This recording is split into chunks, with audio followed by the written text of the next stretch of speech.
El gato negro, Edgar Allan Poe.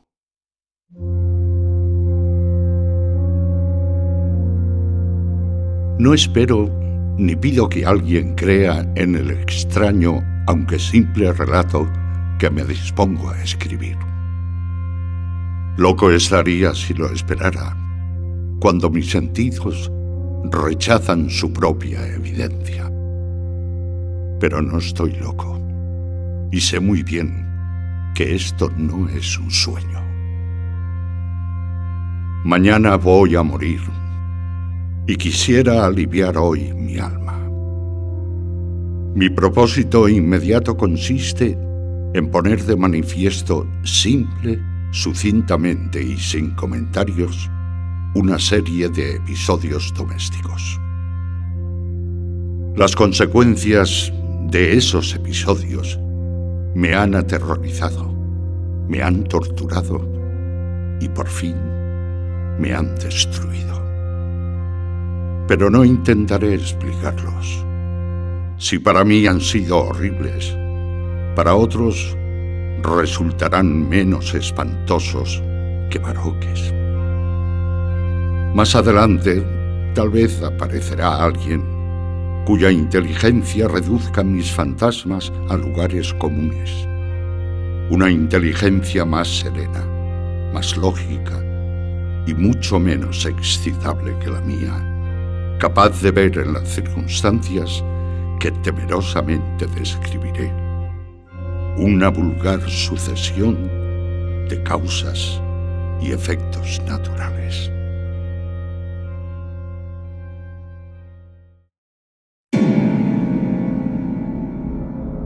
Desde la infancia me destaqué por la docilidad y bondad de mi carácter. La ternura que abrigaba mi corazón era tan grande que llegaba a convertirme en objeto de burla para mis compañeros. Me gustaban especialmente los animales, y mis padres me permitían tener una gran variedad. Pasaba a su lado la mayor parte del tiempo, y jamás me sentía más feliz que cuando les daba de comer y los acariciaba. Este rasgo de mi carácter creció conmigo, y cuando llegué a la virilidad, se convirtió en una de mis principales fuentes de placer. Aquellos que alguna vez han experimentado cariño hacia un perro fiel y sagaz, no necesitan que me moleste en explicarles la naturaleza o la intensidad de la retribución que recibía. Hay algo en el generoso y abnegado amor de un animal que llega directamente al corazón de aquel que con frecuencia ha probado la falsa amistad y la frágil fidelidad del hombre. Me casé joven y tuve la alegría de que mi esposa compartiera mis preferencias. Al observar mi gusto por los animales domésticos, no perdía oportunidad de procurarme los más agradables de entre ellos. Teníamos pájaros, peces de colores, un hermoso perro, conejos, un monito y un gato. Este último era un animal de notable tamaño y hermosura, completamente negro y de una sagacidad asombrosa. Al referirse a su inteligencia, mi mujer, que en el fondo era no poco supersticiosa, aludía con frecuencia a la antigua creencia popular de que todos los gatos negros son brujas metamorfoseadas. No quiero decir que lo creyera seriamente, y solo menciono la cosa porque acabo de recordarla. Plutón. Tal era el nombre del gato. Se había convertido en mi favorito y mi camarada.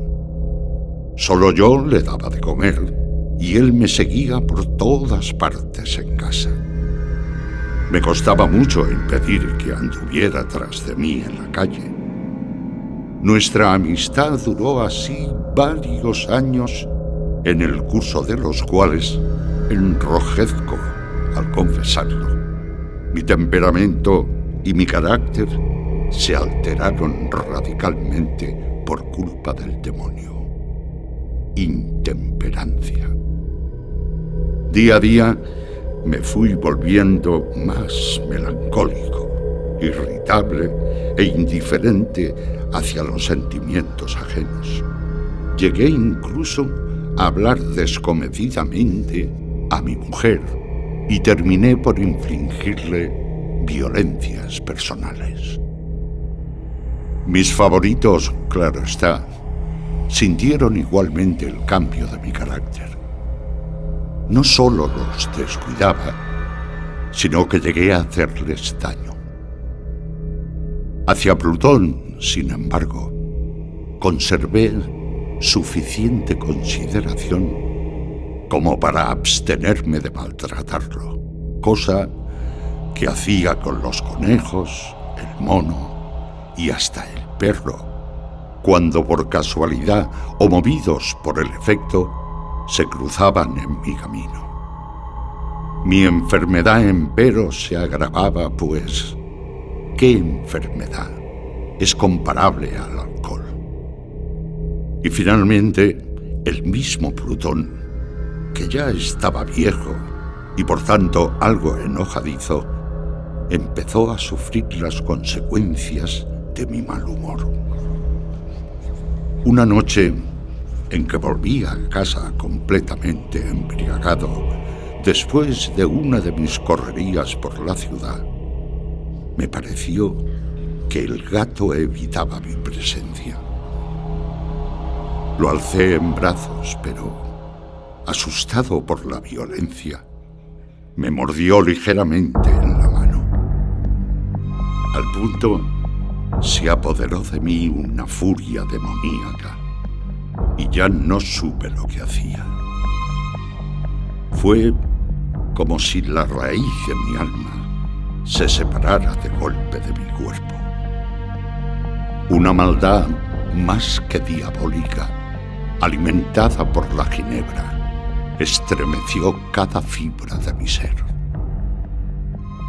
Sacando del bolsillo del chaleco un cortaplumas, lo abrí mientras sujetaba al pobre animal por el pescuezo y deliberadamente le hice saltar un ojo. Enrojezco, me abraso, tiemblo mientras escribo tan condenable atrocidad. Cuando la razón retornó por la mañana, cuando hube disipado en el sueño los vapores de la orgía nocturna, sentí que el horror se mezclaba con el remordimiento ante el crimen cometido. Pero mi sentimiento era débil y ambiguo. No alcanzaba a interesar al alma. Una vez más, me hundí en los excesos y muy pronto ahogué en vino los recuerdos de lo sucedido. El gato, entretanto, mejoraba poco a poco. Cierto que la órbita donde faltaba el ojo presentaba un horrible aspecto, pero el animal no parecía sufrir ya. Se paseaba como de costumbre por la casa, aunque, como es de imaginar, huía aterrorizado al verme. Me quedaba aún bastante de mi antigua manera de ser para sentirme agraviado por la evidente antipatía de un animal que alguna vez me ha querido tanto. Pero ese sentimiento no tardó en ceder paso a la irritación.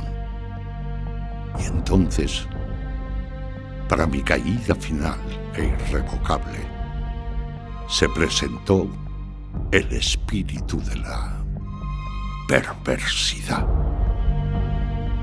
La filosofía no tiene en cuenta este espíritu, y sin embargo, tan seguro estoy de que mi alma existe, como de que la perversidad es uno de los impulsos primordiales del corazón humano, una de las facultades primarias indivisibles, uno de los sentimientos que dirigen el carácter del hombre.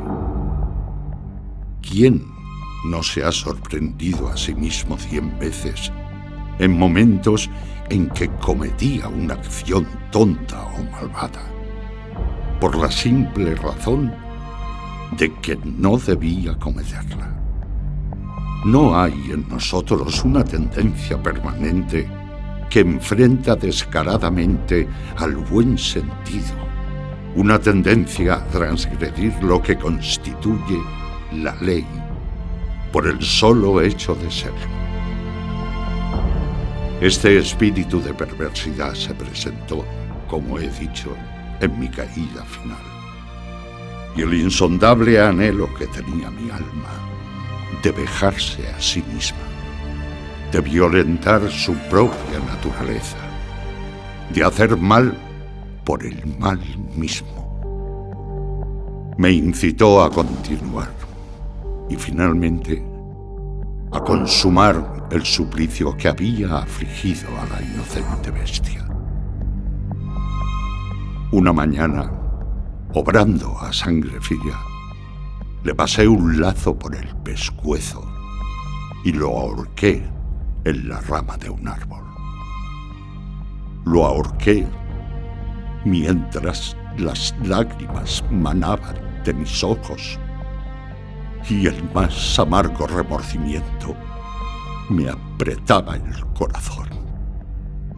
Lo ahorqué porque recordaba que me había querido y porque estaba seguro de que no me había dado motivo para matarlo.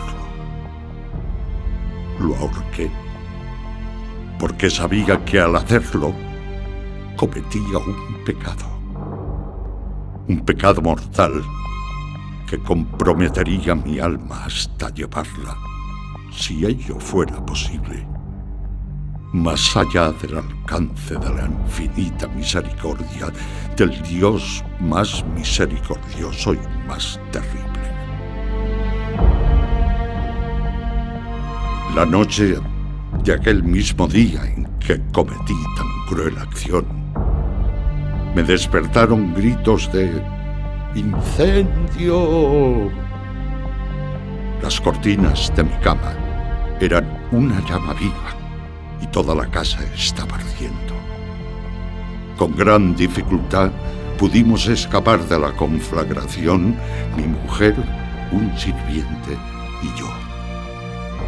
Todo quedó destruido. Mis bienes terrenales se perdieron y desde ese momento tuve que resignarme a la desesperanza. No incurriré en la debilidad de establecer una relación de causa y efecto entre el desastre y mi criminal acción.